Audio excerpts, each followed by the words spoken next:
Assalamu alaikum rahmatullahi wa barakatuhu. I am the founder and host of All Things Niqab podcast, and I have my co-host here with me, Carisha. Assalamu alaikum. And we have Nadia. Assalamu alaikum. Alhamdulillah. And today we have a very, very special guest. We are super excited to talk to this special sister.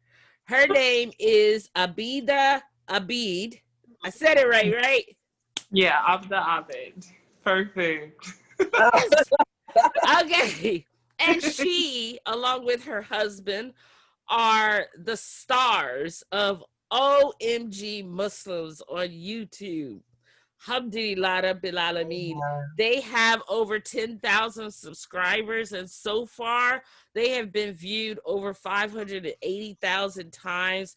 Great content.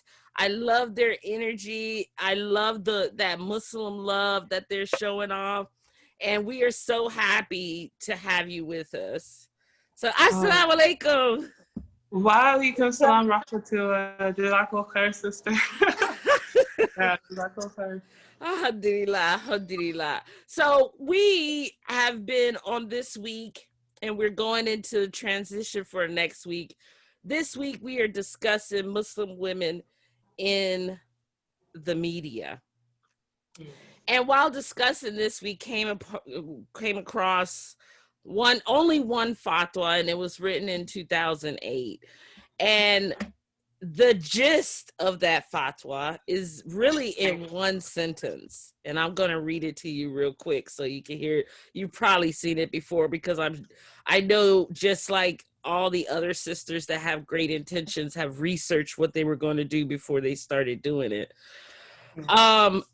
But this fatwa in these two sentences said, "We have seen and heard female broadcasters presenting the news and presenting programs on sports and economics and religion. What is the need for that? Aren't there men who can do this job better?" That is in the fatwa. And when I saw that, it kind of like voided out the rest of the fatwa for me. You know what I'm saying? It was like, okay, I'm not listening to you, kind of thing. So what have you experienced? What have you researched? What have you been doing? Well, honestly, I didn't even, being a revert, I didn't even think there would be an issue. I mean, it was one of those things where I knew, for example, like I should be dressed appropriately, or, that kind of thing, and talk appropriately and stuff like that. But I definitely didn't think there was any kind of problem with it. I just thought Muslim women didn't maybe do as much of that kind of stuff. Right. I didn't necessarily know why that was the case. So have you run into any, well, Carisha, go ahead and ask your question. I asked mine. We only get 2 questions apiece. Wait. Okay. All right. Okay. So, all right. I'm going to pick one, and I'll go with this one first. Now I'm going to have to pick. I'll do like Duck, Duck, Goose for the other one. Okay. Okay. How do you think it is for women to give the tough topics when women talk about the topics that are harsh? Yeah. Especially when it's a topic to another woman. Yeah, like your husband getting another wife or something like that. Yeah. Exactly. I just like to handle them with truth and honesty. Like, I think that I try a lot not to just be that sister who's like telling you everything's great, everything's good, and just, not accepting the fact that there's people who are like really struggling with these kind of things. So I try to approach those issues with just like understanding about the person's, like how this feels emotionally, how is this Islamically from an Islamic standpoint, and, what can you do to be, comfortable in that situation. Nadia. One of my questions, like, because I followed you for a while, and I don't, you may not remember me because it was a while ago. I think when you first came out, and I said I love following you because I see that you dress in Islamic attire according to, women on the upfront, like in the niqab and so forth. So, how has it been since when you first started to now?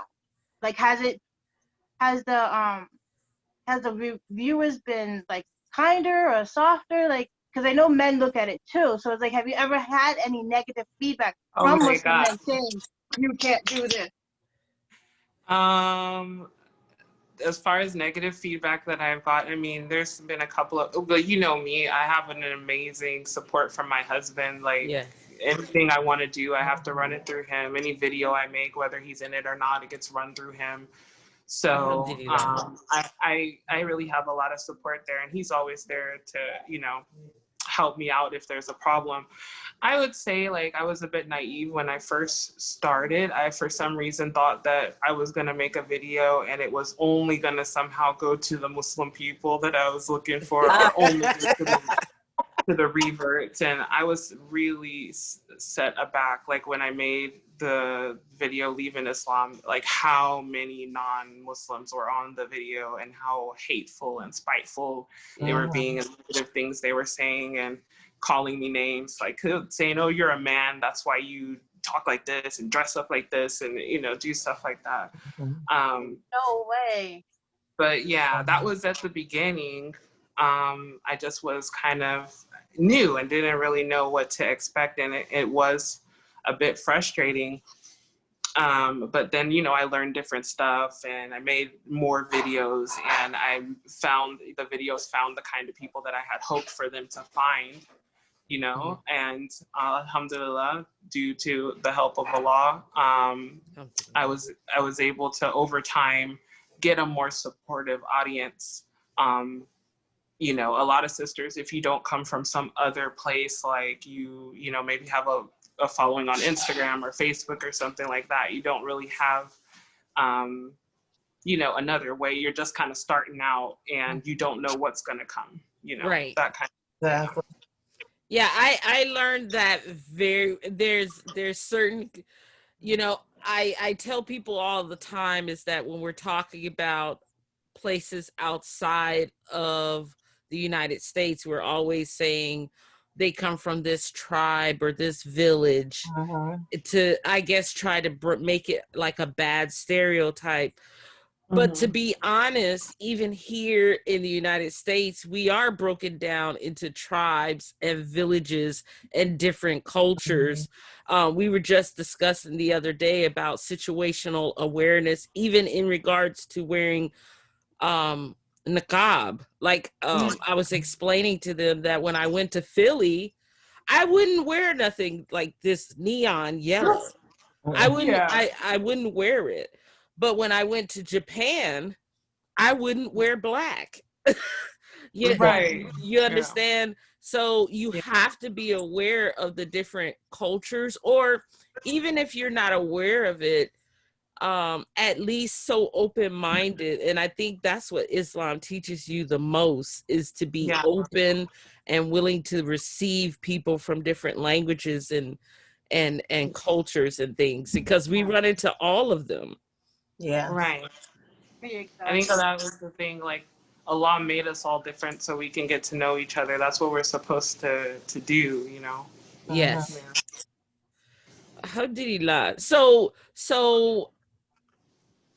how did you deal with the negativity? Was there like a certain app you used to screen them out? What did you? Oh yeah, there's little things you can do in YouTube, like put they can say anything to me or about me, but if you're gonna say something negative about, like, the Prophet Muhammad Sallallahu Alaihi his wives, anything like that, you're not gonna be able, especially if you're using any derogatory terms and stuff like that. You can put terms and all kinds of things that you want to be checking before it's on your actual page. There's like a place where you do that in YouTube. So I definitely took that. And actually, another YouTuber had suggested that to me when I had actually, it was a lot of hate, a lot of hate that I was getting at first. And I actually reached out to the YouTube community and was like, is there like a way to like not have my videos? Because I didn't know anything about YouTube. I'm like, is there a way to not have my videos shown to certain people? Right. But they're like, no, there's no way to do that, but you can manage what kinds of comments are able to even be posted or even come up on your page. So that's good. Yeah, I've already started where if there's any negativity, it shoots it to me for review first. Yeah. So right. I've seen a couple of comments come and they're super positive, and I was like, okay, where's the other ones? Like before we even started this, I talked to Carisha and Nadia. It was like, are you guys ready?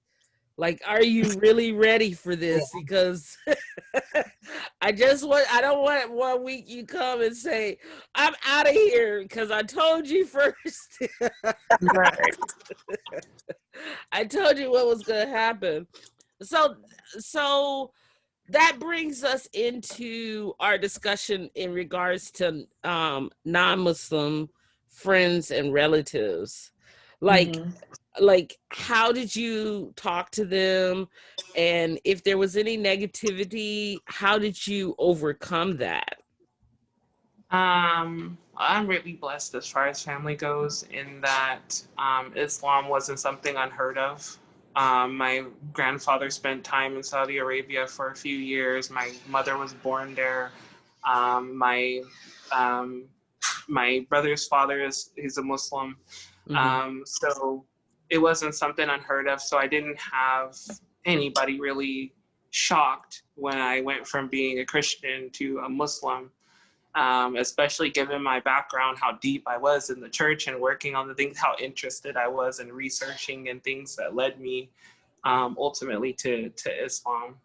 But my family, they're actually not, I wouldn't say I would say supportive. Like they're okay with it, kind of indifferent to it. Like it's just like, oh, you're a Muslim, oh, you're a Christian. My mom, actually, I gave her dawah, and alhamdulillah, my husband and I, like we gave her a lot of dawah, and alhamdulillah, she accepted Islam. Allahu Akbar! Allahu Akbar! Alhamdulillah. Towards Islam, I'm so happy. Oh, that has to be the greatest feeling. It is, because whenever I really feel that whenever as a revert, I know that I felt a lot of pain there. Like with my mom, I was always so worried about her because I used to think, she's a good woman. She, did well with us. I don't want her to go to the hellfire. And so I'm so glad that Allah guided her, because I know that's the prayer that half of the reverts have out there. Like, please guide my parents to Islam. Yeah. So with my mom being a Muslim too, my brothers and sisters, they're really cool with it. What I loved so much about them was when I started wearing niqab, they didn't miss a beat. Like we were still going out everywhere together, going to restaurants, doing everything, and there was no difference to them whatsoever. However, dealing with my grandparents was a different situation. And they, practically raised me, so it was really hard, for me to not be able to kind of have that conversation and get through to them. I even made like a special trip all the way to California, to give them dawah. And I'm just praying for them. My mom's spending like a lot of time with them and stuff like that. So inshallah. But that's been my overall experience is very, I have a pretty supportive family. Maybe there's, we've had conversations before where they just didn't get, like, the big thing was, okay, if Jesus was a prophet too, like, why do we have to follow Muhammad, sallallahu alaihi wasallam? Different things like that. But overall, they've been really supportive of me. being a Muslim. I think the hardest part is still like around holidays and getting together and stuff like that. It's like, well, we have different holidays now. So, there's still like little issues when it comes to stuff like that. But overall, it's been really supportive. They've been really supportive of me. Yeah. Alhamdulillah. That's beautiful. Nadia, you had a question for her? Yeah, I was wondering, because we have two. My other one was about your conversion in your family. How do you do the holidays? Like, I grew up with my parents both reverted to Islam. So I grew up as a Muslim in the US. And so my parents made it so that they told our siblings, my older siblings, and like our aunts and uncles, that we don't celebrate Christmas, we don't celebrate this. So they started, I would say my cousins and them, they got hip to it and be like, okay, we'll give you a present after. Right. After So I'm like, okay. So I was wondering, is that the same with your family too? Is it like that, where it's like we respect the holidays, but we don't really celebrate the holidays? And so it was kind of strange, because I'm like, growing up, my mom was always in the research. She was looking for Allah. She was doing her research, and we ended up being a few different kinds of Christian, Baptist, Methodist, and then we ended up learning all about Judaism and doing Passovers, and then we and the Christmas was at, I'm sorry? No. Oh, okay. Yeah, no, and Christmas was not ever a super huge thing in my family, just because we weren't less materialistic. We didn't really have resources for that kind of thing. We just would, have fun kind of whenever we can. So now the way we do holidays is just like people being off from work. So, if it's not like, Christmas Day or something like that during the off time, I would just go to see them if I can, or, just call them. One of my favorite things to do, because they're always traveling all over the place, like, I don't know what city or what state they're going to be in. So I usually, like on a holiday, if they're not with me for Eid or whatever, I will try to send them all Grubhub. Like, just try to send some food over to wherever their location is, so that I can make. Oh, that's cute. So yeah, I do stuff like that. And then when it's our holiday time that actually is coming around, I like to make sure just that you hype things up a little bit, act like you're, have some fun, contact everybody, make sure everybody's eating good and stuff like that. And, basically during Eid, all we do is like eat food anyway. Eat different kinds of food. Yeah, so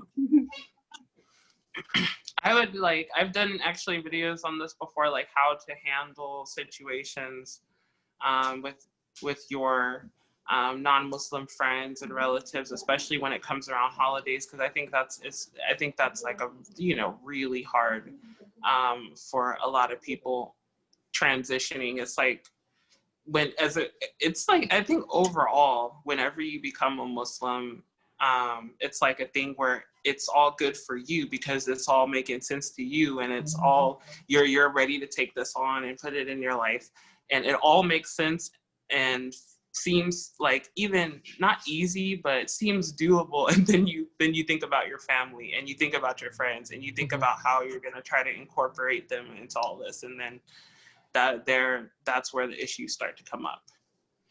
Yeah. This is great for me, because again, I love hearing revert stories, and I honestly don't like to even use the word revert, because if you're a Muslim for 5, 6, 7, 8, you're not no longer a revert, you're a Muslim. Right. But I do love hearing how reverts do handle things of that situation, because again, I never experienced that. So it's interesting to me when I hear the stories of, you saying you do like certain things, like you give them Grubhub, your family Grubhub, and I'm like, that's so sweet, because you do that on the holidays. Awesome. To me, it's just like, oh my gosh, Like my eyes are glittering Yeah. because of that. Oh. Oh. MashaAllah. And that's really beautiful to me, how you were still able to incorporate your family with the new you. Mm-hmm. Yeah. Because for a lot of families like myself, it's harder to incorporate that. Right. Because to a Yeah. lot of families, it comes off like you're saying something's wrong with them when that's Yeah. not what we're doing. It's Yeah. a beautiful addition that made us better. Right. It Yeah, made, and you're excited and it's the right thing and you want other people to know. Right. Yeah. exactly. And with Yeah. that, my question for you, since we covered a lot with family, friends, Mm-hmm. when you became Muslim, how did that work out with your friends? Like for my, like for my best friends I had like growing up, one of them, it was just really easy. Like we just have a really easygoing relationship like that. She told me when she became a Mormon, we grew up together, and she got married and stuff, and she called me up one day to let me know that she had become a Mormon, and I was like, okay. And I called her up one day to let her know that I had become a Muslim, and it was like, okay. Oh, alhamdulillah. Eminem. Yeah, Yeah, so that was pretty easy. I personally don't make I don't know why I don't make a lot of friends or keep a lot of friends. Probably because I'm so bad at like keeping up with people. yeah. But for the people that I am close with, I would say that I think they were just those kind of people. Like before becoming a Muslim, they were just those kind of people. Before I became a Muslim, they were already kind of accepting type people that Okay. I was around. So that was really good. Other people, especially like, you know, no, other people, I was going to say, especially like maybe, male cousins or something that you used to grow up with when you were not a Muslim. And they think it's very strange now that you have to be like this and you can't like, give them a hug or a handshake or, things like that. But yeah. Okay. Prisha, what about you? How are you when you converted and your family? Like, what was that? Well, when I reverted, it was a little easier and awkward at the same time. My family actually lives in North Carolina, which is where I grew up. So I lived in Florida at the time when I reverted. So it was one of those things where back then I think MySpace had just became popular. So, it wasn't a lot of social media where anyone actually knew or saw it. Right. Have times when I would send for like my mother and my niece, they would come visit me down in Florida. But once I would come and visit up north was when I would start to notice like, oh, you're going to wear that to eat? Yeah. Because in my area, it didn't As matter. long as they were in your territory, they were Exactly. fine. But Yeah, don't come to their territory with it. oh, so you're not coming to church with us? And I'm like, I'm fine with coming to church. And that was before I wore a niqab. I didn't wear niqab all the time. And it would just be hijab. And then like my oldest daughter, it would be a thing for her where it was like, oh, she's wearing that with me. Like I remember the funniest thing my daughter said. She was about 5. And she literally said, you wear your wig, I wear my hijab.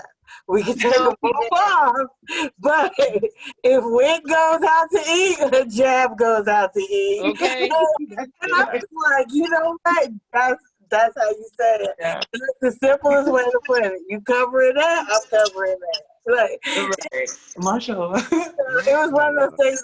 So I deal with family, but from a distance to not, for me, it's like, I love being Muslim.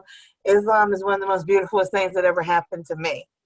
Mm-hmm. And for me, I'm like, I'm okay with it being that beautiful. If you're not okay with it, then I can love you from a distance. Right. Yeah, mashallah. So that's really how we've always been.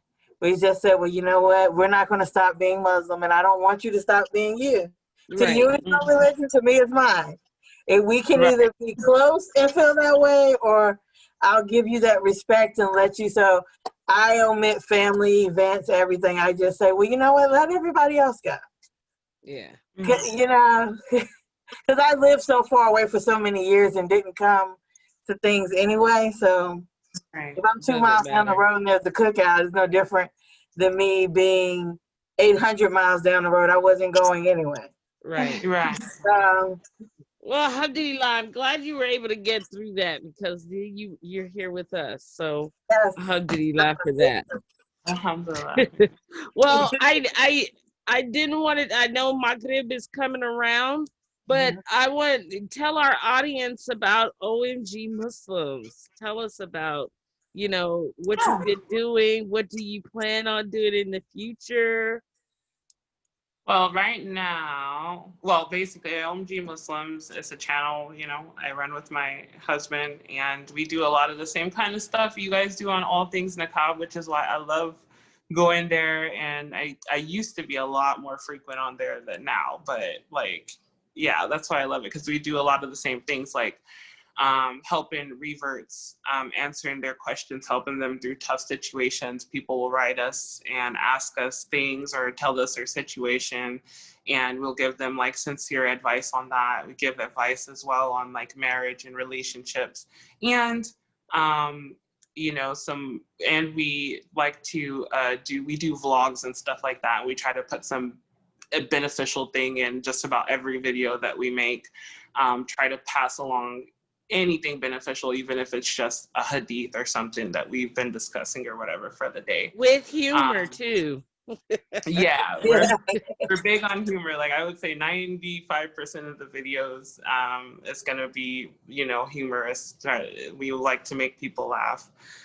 So right now I'm actually finishing up a series on the diet of the Prophet Muhammad Sallallahu Alaihi Wasallam. We're taking a challenge. We're doing his diet for a week, and not really his diet, but just foods that he liked to eat, because obviously, I don't know if I would be able to handle based on some things that I read. I don't know if I'd be able to handle Mashallah, a that's day. so educational. Yes. How's that going? Right now today, Because you're talking to two wellness. I mean, Nadia's a chef, and Oh, wow. Carisha's into health and wellness. She teaches classes and everything, and somebody's a nutritionist too. Who was that? Yeah, you guys should come on, because I'm not any of these things. You guys should definitely come on. I need people who are more knowledgeable about those kinds of things, because yeah, we just fumble around in the dark. No, I'm just kidding. we try to do our research and give it our best go. But yeah, there's people so much more knowledgeable than us in the community. So we definitely want to start incorporate. That's what we're trying to do now, to start incorporating even more of that knowledge and the well-being and stuff into our videos. So yeah, right, today we're only allowed to eat dates all day long, because the Prophet Sallallahu Alaihi Wasallam, Aisha radiallahu anha narrated that they sometimes didn't have anything else but dates for an entire month, just dates and water, and they didn't have to turn on their stove for a month or more sometimes. So I'm like, if they can handle it for a month, I can handle it for a day. Right. Right. How's that going? Yeah. Right. So yeah, that's what we've been working on, and that series is going to be finishing on this Friday. We got a really special video planned for Friday, so I hope you guys are watching the series as well. So inshallah. And what time does your series? I mean, what time do you usually post, or do you just have the notifications? How can they catch up with your videos? So you can, of course, subscribe, but you know how it is nowadays. When you subscribe, it doesn't mean necessarily you're going to see the videos. So you have to turn on the bell for all notifications. That way you get every single video in the series and not just like 2 or 3 that they, you know, show you at some random time. So that's definitely the best way. Yeah, that's definitely the best way to make sure that you get everything. And I post usually now for this series, try to post between like 12 and 2 Central Time. Okay. So you guys can be looking for the videos to come out around that time, at least for the rest of this series, for sure. And when I make other kinds of videos, it's kind of just like whenever. I was trying to keep up with my 7 o'clock deadline, and then one day I was at a client's house and I was like, oh, it's not getting posted till midnight. I'm sorry. Yeah. Well, thank you for coming by. I mean, we have learned so much. Yeah. This is actual. I was so excited. I'm the only, well, myself and my children are the only Muslims in our family. And but I'm also very close to my brothers. Like, they live in California, I'm in Florida, but I literally text or call them every single day. We are talking all throughout the day. And sometimes, you know, because, you know, I'm not very I'm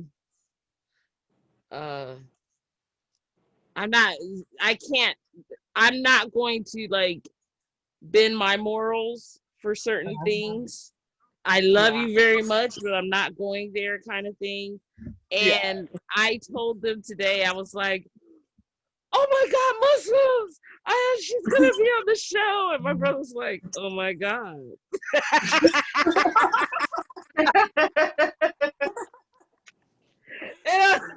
Because he didn't know, you know, he didn't know. And when I told him all about you, he was like, oh, that's awesome, you know. And I was like, yeah, I know, it's awesome. Because I've been watching you for so long.